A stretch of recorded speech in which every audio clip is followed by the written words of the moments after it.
The year is 1984. Some agents of the IRS and DEA noticed something rather suspicious about one of the US very successful racing teams of the time. They spent enormous amounts of money on racing while they didn't have any sponsors on the cars, except for some perfume and suntan lotion companies, which turned out to be fake. Oh, and they also paid for everything with bags of cash. And so they decided to investigate. Ladies and gentlemen, this is the story of the rise and fall of the Whittington brothers.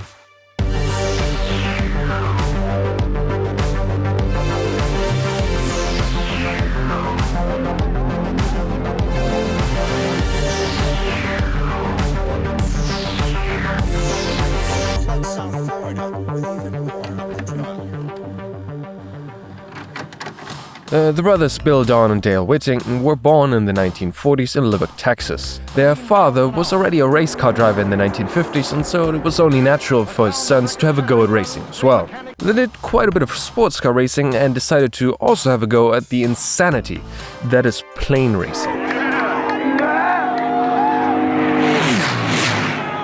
Besides racing planes, there's a lot of other things you can do with your own little plane if you're in the south of the US in the 1970s. You can do a barrel roll, you can do a looping, you can smuggle drugs from Colombia over Cuba to Florida, any number of things really. And since the Whittingtons were quite the go-getters, they decided to do all of those things at the same time. Whee! The Whittingtons made quite a lot of money from their little plane business. They were also still very much interested in sports car racing, and so naturally they bought Road Atlanta. To this day, one of the most famous racing circuits in the United States. They bought this track specifically for two reasons. A, it's located in Braselton, Georgia, so still only about an Uber drive away from Columbia. And B, at the time it had one of the longest straightaways of any racetrack in the US. I mean, went just about as straight as a drunk crab running from an active shooter, but it was enough to function as a runway on which to land their planes. Instead of having to go to an actual airport or land somewhere in a ditch, they flew in the dead of the night and landed on their own racetrack. Sometimes they even stopped some of the races that were going on there, landed their plane, and went, "Alright boys, you may continue now, because, yeah, well, this is our racetrack, and what are you gonna do?" Nobody was permitted access to certain areas and certain buildings around the track, because that's where they stored most of the pot they flew in. They say that if you want to become a millionaire, the only thing you have to do is be a billionaire and get into racing. However, as it turns out, you can actually make money with racing. You only need to have a massive drug smuggling business going on the side. It's not rocket science. Motor racing is basically the competition to see who can build and drive the fastest chair. And since the Whittingtons had a passion for racing, an additional bonus of having their own racetrack was that the Whittingtons became pretty good at driving fast. Not world class by any means, but pretty good. But since they still only had relatively limited racing experience, it would be absolutely ludicrous to have a go at the hardest race on the planet right away. And so they did.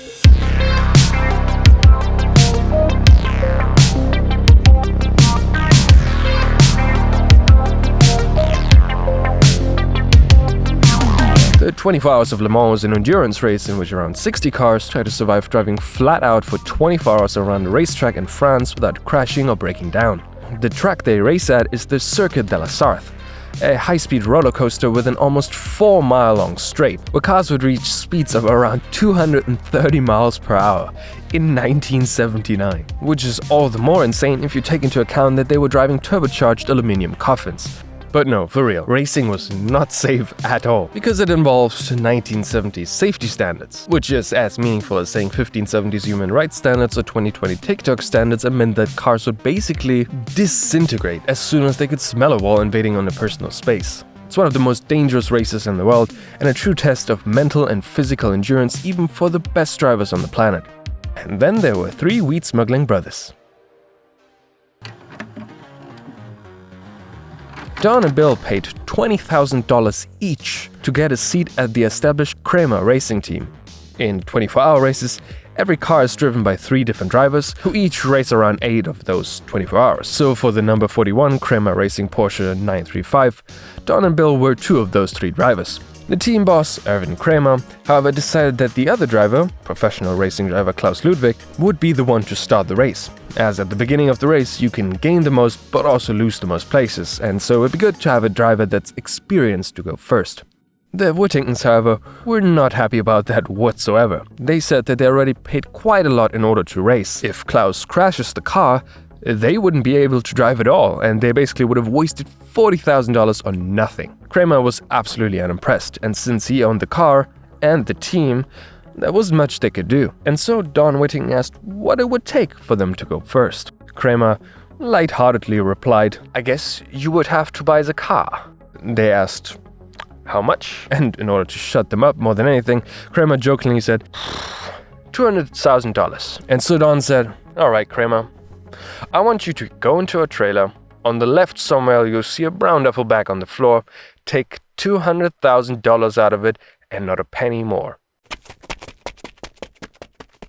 And so Bill Whittington drove first. The race. Luckily for Bill Whittington, it was dry at the start of the race, and he actually had a pretty good start.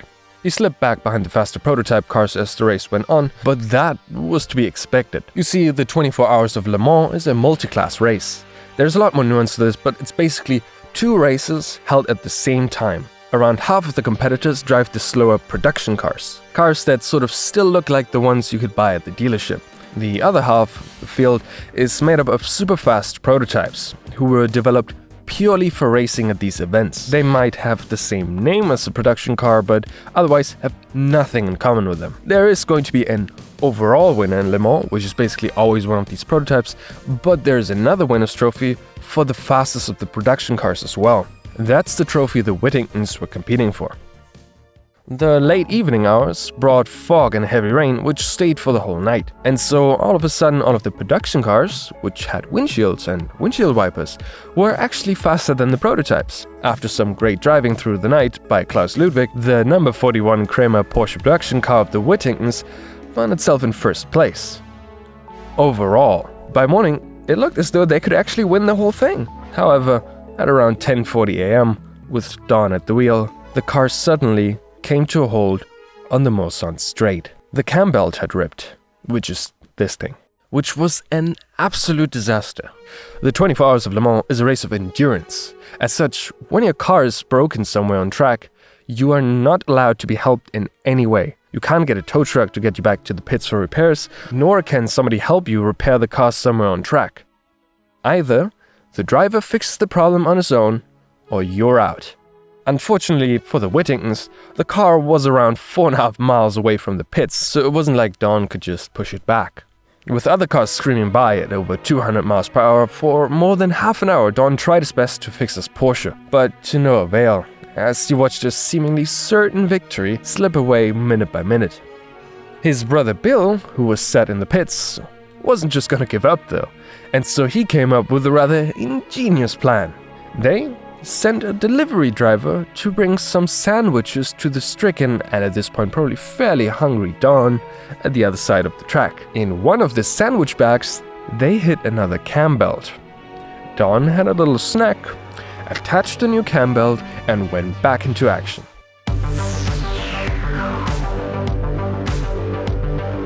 Now in first place was another Porsche, driven by Hollywood star Paul Newman, who also tried to slug at Le Mans for the first time. Known from his roles as Butch Cassidy as well as Doc Hudson in Cars, the crowd went absolutely mad when he took the lead. However, the excitement was short-lived, as the Newman car first had a locked wheel nut in the pits, which they literally had to saw off in order to get it off. And later on, as they tried to catch the number 41 Kramer, their engine rid itself of a couple of cylinders, and they went around at this speed. Meaning that in an unbelievable turn of events, and against all odds and a handful more, 2 pot smuggling brothers from Texas won the most prestigious race on the planet. A Hollywood star finished second in a car running on less cylinders than your average Renault Twingo. Oh, and all of the other experienced professional drivers and giant manufacturer-backed racing teams with their purpose-built prototypes finished like 20 laps behind them. Like it's hard to put into words what an achievement that is. The last time a production car won at Le Mans was, you guessed it, It was the Whittingtons in 1979. The only time this happened in over half a century of racing. From.Racing became the biggest name in endurance racing, and two relatively unknown American drivers were suddenly on the front pages of all of the newspapers. Over the next couple of years, the Whittington brothers decided to continue racing in various series around the world. However, over that period, they had drawn one too many pairs of eyes on themselves.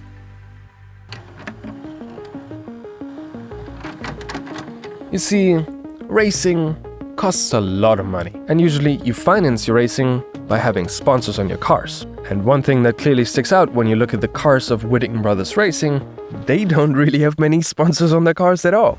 Except for the racetrack that they themselves owned, as well as a couple of brands that nobody had ever heard of. That was because, you guessed it, they just made them up. For example, Sun System sun lotions with the beautiful slogan, "How the French get more tan out of the same sun." With this one simple trick. Dermatologists hate them. In order to convince others that these were legitimate sponsors, they would go as far as hiring women to walk around the pits to spray some people with their made-up perfume, which was just an off-brand supermarket perfume where they put their sponsor's logo on. However, in 1986, the IRS and DEA had enough. They estimated that the Whittingtons made around $73 million from their illegal endeavors. Don and Bill Whittington were charged and pled guilty to tax evasion, money laundering, and drug trafficking. Don got 18 months and Bill got 15 years. They sold the Road Atlanta racetrack to a certain Randy Lanier, a fellow racer and kingpin of his own drug smuggling operation. But that's a story for a different time. If you like this video and you want to see more like it in the future, subscribe to my channel. As always, thank you to my patrons, and just to be clear, Howard Zhang is a Chach. Thank you to my new patrons, Jürgen and Punkeli, and if you want your name to be next in the credits of all of this channel's videos forever, do what they did and subscribe to my Patreon. Anyways, thank you all for watching, have a lovely day. In the late 1990s, somebody wanted to restore one of the Whittington brothers' cars that they used for racing and called up some of the mechanics that used to work on the car, and they were like, "Oh, yeah, you found the hole where you put the nitrous bottle." They had nitrous. They used nitrous in some of the races. They used it for one lap in qualifying, and then the engine would just basically melt. Anyways, bye.